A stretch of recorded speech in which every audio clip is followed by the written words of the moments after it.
Hello everyone, Assalamu alaikum. My name is Arni and welcome back to my channel Arni's Vlog. তো আজকে আমি তোমাদের সামনে নিয়ে আসলাম একটি ইন্টারেস্টিং ব্লগ। তো তোমরা গেস করো তো আজকে আমরা কোথায় এসেছি বা কোন রেস্টুরেন্টে এসেছি।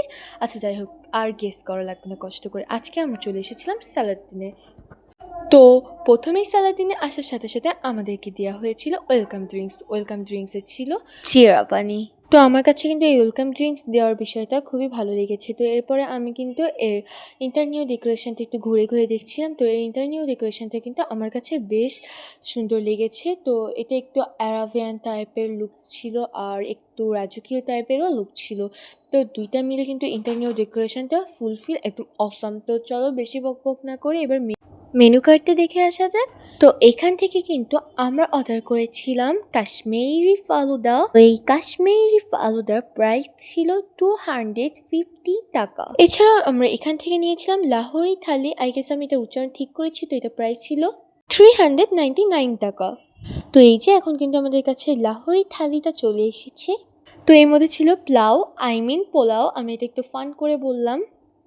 তো এছাড়াও ছিল Kashmiri chicken, barbecue and egg korma. তো চলো এটা খেয়ে এবার এটার রিভিউ দেওয়া যাক। আর বরাবরের মতো আজকেও কিন্তু আম্মুই এই খাবারগুলো রিভিউ দিবে। তো আম্মুর কাছে কিন্তু যেই পোলাওটা ছিল সেটা একটু আঠালো টাইপের লাগছে, সেটা বেশি একটা ঝরঝরা ছিল না। এবং যেই বারবিকিউটা ছিল সেটা কিন্তু আম্মুর কাছেও ভালো লেগেছে এবং আমার কাছেও ভালো লেগেছে। আর যেই ডিমের কোরমাটা ছিল সেটাও মোটামুটি ভালো ছিল। আর কাশ্মীরি চিকেনটাও মোটামুটি আমাদের কাছে ভালোই লেগেছে। তো এটা পুরো থালিটা আমাদের কাছে মোটামুটি ভালোই লেগেছে। সবচাইতে বেশি মজা লেগেছে এই থালিটার মধ্যে বারবিকিউটা। তো এটাকে আমি 10/7 দিচ্ছি। দেন এখন কিন্তু সেই রাজকীয় কাশ্মীরি ফালুদা চলে এসেছে। এটার লুকটা কিন্তু জাস্ট ওয়াও। এবার কিন্তু খেলেই বোঝা যাবে আসলেই কি এই কাশ্মীরি ফালুদাটা মজা। যেমন রাজকীয় স্টাইলের নাম তেমনই কি খেতে মজা। তো চলো আম্মু এখন এটা খেয়ে রিভিউ দিই। তো আম্মুর কাছে মনে হয়েছে যে এটা কেমন একটা ফালুদা নাকি ফালুদার জুস, আম্মু এটা বুঝতেই পারছিল না। কারণ এখানে তেমন কোনো একটা ফ্রুটসও ছিল না এবং সাবুও ছিল না। আর এটা জুস টাইপেরই মনে হচ্ছিল। আম্মুর কাছে এটা বেশি একটা ভালো লাগেনি। আর দাম অনুযায়ী এটা একদমই ঠিকঠাক না। তো যারা পাকিস্তানে গিয়েছো তারা আই গেস এটা বুঝতে পারবে যে কাশ্মীরি ফালুদা তার স্বাদ কেমন।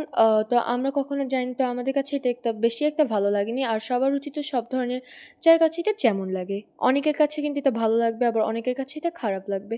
তো আমাদের কাছে এটা বেশি একটা ভালো লাগেনি। তো যাই হোক, এখন আমাদের খাওয়া দাওয়া শেষ। এখন আমরা চলে যাচ্ছি। ও বাই দ্য ওয়ে, এটার লোকেশনই তো বলা হয়নি। এটার লোকেশন হলো খুলনা নিউ মার্কেটের পিছনে সানফিস বাই তন্নির অপোজিটে কফিটার নিচতলায়।